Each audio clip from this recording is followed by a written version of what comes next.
Is there any kind of rule of thumb for how much is okay? Like, what do is there and what would your response, I guess, to that question be? Because I get that question, so I'm curious about what your response is.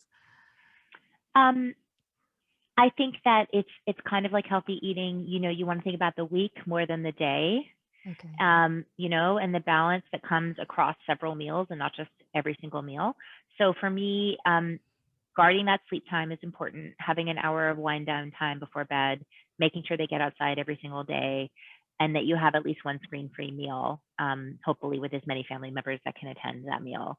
Those are the priorities. Obviously, they need to get schoolwork done, and whatever that it means.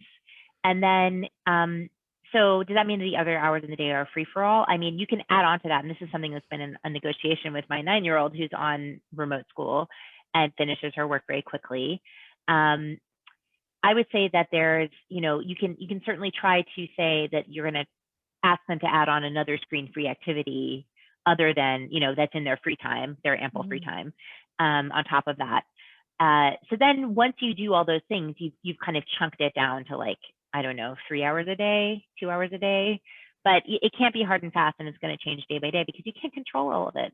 Someday you're going to have the day where you're chock full of meetings, or both kids are out of childcare because of the pandemic, and like things are going to go off the rails.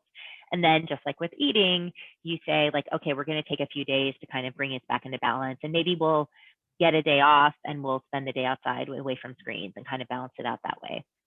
I really build in the notion of co-viewing as well as part of a healthy media approach, that there needs to be some of the time that you're spending that you're actually sharing with your kids. And so it's one thing to have everybody on 4 different devices.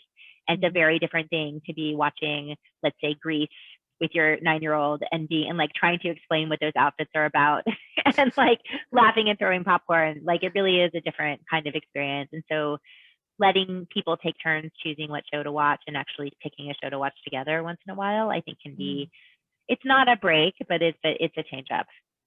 Yeah, and it's something that brings you together. We do that. Every Friday night is movie night, and now during COVID, we are so regular on that. It used to be like there would be things that would interrupt all these different Fridays, and totally.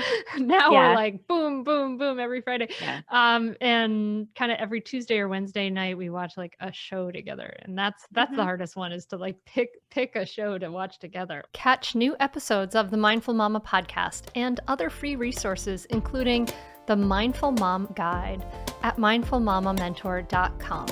You can listen to every back catalog episode, including interviews with Dr. Dan Siegel, Janla Van Zant, Sharon Salzberg, and get meditations, join our private Facebook group, and more. Go to mindfulmamamentor.com now. I'll see you there.